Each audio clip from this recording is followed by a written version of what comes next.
It's your boy, Sergeant Hooked on Heroes, and we are talking about Kamen Rider Geats, episode 20 already. Pretty crazy that we are already on episode 20. Just like every episode of John Brothers that goes by and reminds me of the fact that it's going to end soon, and then so will any semblance of a point or motivation in my life anymore. Um, anyway, this week's episode was decent.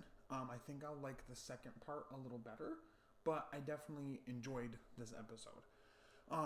Interesting setup with this one. So the way it gets set up is that we get an inkling of what's going to happen, at least with Kayla's sister. She calls him and says that she got a random package of that had like a fruit in it, a pineapple in it. Said make sure you eat this or cut into it by sundown, right? And so she, of course, tries to do so because she's young, she's naive, whatever. I also like the little added thing that around her, the apartment that they live in has gone to just complete disarray. Like, she's a complete slob without Kayla there to help clean up. It just makes me happy. You don't see a lot of sloppy girl characters in anything, so to see that she's somewhat sloppy or just careless with it is kind of funny. And so he tells her, be careful cutting it and blah, blah, blah. And it's interesting because that leads into the game this week, which is sent in a letter by the Jamato, basically telling them they have these fruit bombs and that a bunch of people have gotten them throughout the city, and that if you don't disarm them before, we're gonna be sending them out to people, and if you don't get rid of them before sundown, they're all gonna blow up, right? They can also blow them up whenever they want to. So okay, and so that's the mission. And so they go to do that, and everybody's still kind of reeling about Daichi because they voted him out as being the Desastar. And he wasn't the Days of Star. Where's that boil? Little lubrication. And so they're not sure what's going on and who it could really be of the people that are left.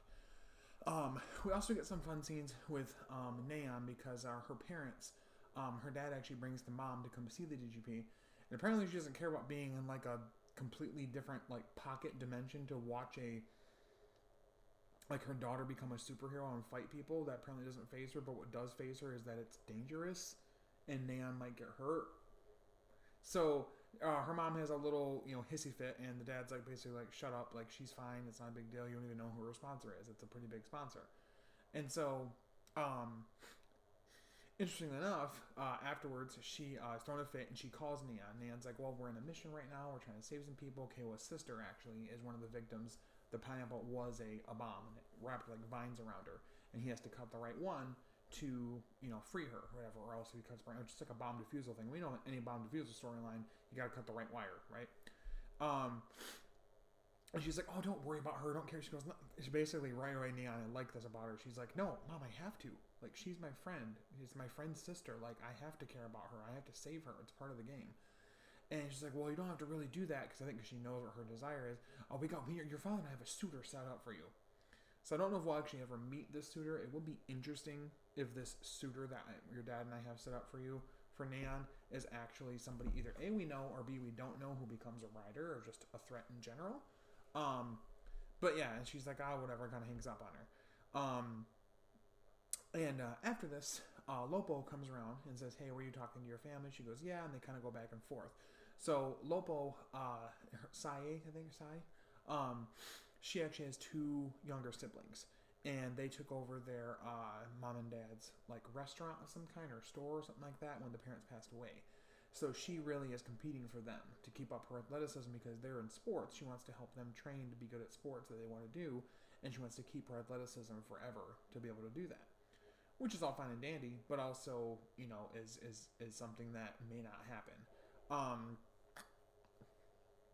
So again, cool that they're having the back and forth and everything. A little convenient that she showed up conveniently right when Neon was talking about her own family, but we'll get there. So we go on with the game, and we also see that Michinaga has reawakened in the forest. He's got a bit more of a growth on his hand of Jamato, plant foliage, moss stuff on his hand. And Archimetal right away says, oh, you're becoming a Jamato. And he's like, no, don't lump me in with them. And he's like, oh, well, I want to introduce you to somebody. We get a new character, Balaba, I think her name, Balaba. She's the sponsor for the Jamato for some reason. She's eating these weird, like, long jelly beans. It's really gross. I think it's meant to be weird and unsettling and gross. But anyway, So she tells him she's the sponsor and blah blah blah, and he doesn't really give a shit like Michinaga does. And he leaves and goes to fight Geats and actually Keiwa a little bit as well. At this time, Keiwa is still trying to figure out how to get into the building where one of the Jamato is, so he can defeat it and hopefully figure out what's going on. And he ends up taking a zombie from Lopo and using it for himself. And so we get the first time seeing Tycoon zombie form. It's pretty cool. Right? The colors look decent together, and he uses the chainsaw to cut through the wall and destroy the Jamato. And he realizes cutting the red wire is what stops the bomb. And so they eventually are able to get back and defeat the like cut the red wire and everything and save his sister, and they win this match basically. And before this, we see Geats did a secret mission where he was the first one to defeat one of the bomb throwing Jamatos and got Magnum right away basically. So yeah, we also get a really cool scene where Balaba goes into like the pocket dimension little viewing room, and Gene is also there, and he pulls out a gun, and it looks to be it's either going to be his own transformation device, because we did get Grains of Salt talking about Grains of Salt meaning like rumor speculation that there would be some kind of a gun-based transformation device for the season, but we weren't sure if it was exactly true or whatever. And so he puts it up at her, and she's she's unfazed. And she, says who she is. I think somehow he knows who she is. She says that she's the Jamato sponsor, and they're kind of back and forth a little bit. I'm guessing she'll become this red bull, this red-colored bull rider, maybe. I don't know. I'm just guessing since she's sponsoring technically Michinaga as well, and he's a bull/buffalo. It's possible. But yeah, so interesting to see that. We also get Niram talking about everything that's going on, saying that he probably needs to get involved, but he's not going to get the game master involved this time. He'll take care of it himself. And then his assistant lady's like, really? The producer? And he's like, well, yeah, he doesn't need to. He's like, I need to make sure to maintain the realism of this world. And I kind of question that, because remember we talked about before, it's like realism of this game, realism of this round, but he said the world. That almost points like a really creepy, eerie thing that the world itself, not even like the DGP, but the world itself, the normal world, is not really the normal world. Like it's a simulation. I don't really know. I have no idea. But it's really kind of interesting and unsettling. And cool to see Niram get more involved here and see what he's going to be doing going forward, if he's going to be a rider or whatever he's going to be. The fights kind of took a second, second place to the main, back and forth character moments in the episode, which doesn't make it a bad episode. It's just interesting that they kind of took a back seat to what was really going on in the storyline overall. But I really liked it. I like the setup of the Jamato being the ones that sent them the letter and what the mission is going to be. I like that, again, we keep seeing more and more evolution of the Jamato in terms of their intelligence and how they communicate and stuff like that. It's really fascinating to me, and I'm really excited to see where that goes. I'm scared for Michinaga and why he has the growth on his hand, and if that means he's a Jamato.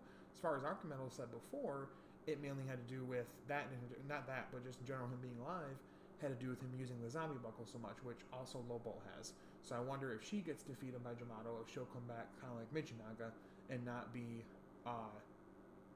a soulless recreation and only in face as far as like Shiro, but just be herself, but zombie-like like Michinaga.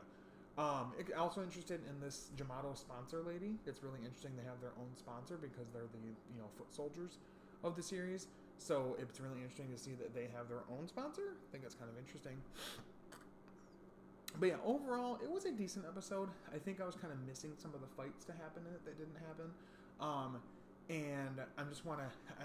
I want them to pick up the pace just a tiny bit with where we're getting at with reveals and stuff like that. Also, at the end of the episode, forgot to mention this. I need to make sure I talk about this. It's allegedly revealed that it looks as though Lopo is the Desastar. She has a mission card that says Desastar mission. It says something specific she has to do, like allow Jamato to do such and such. I don't remember.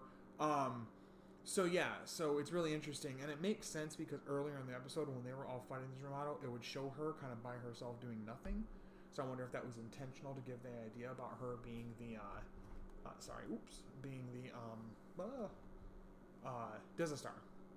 I don't fully believe it yet. I still feel like it's possible that it's Neon, but I don't 100% know that. I also want to know who her sponsor is, because I always thought it was her dad who was the sponsor, and that was the end of it. But it seems as though he is a sponsor, but not her sponsor, for which is really interesting. I don't know what that means. But yeah, overall, a decent episode. Not my favorite of the last few, but still a good start, and I'm interested for next week. We get something called Kamen Rider Gazer, which just looks like sort of a repaint, remold, redo of the glare suit, which is nice to see the glare suit again, even though it's in a different format, but still. We also see Lopo kind of showing that maybe she is the Disaster Arc. Somebody's like, oh, you are? And then it keeps showing her. And the return of Daichi.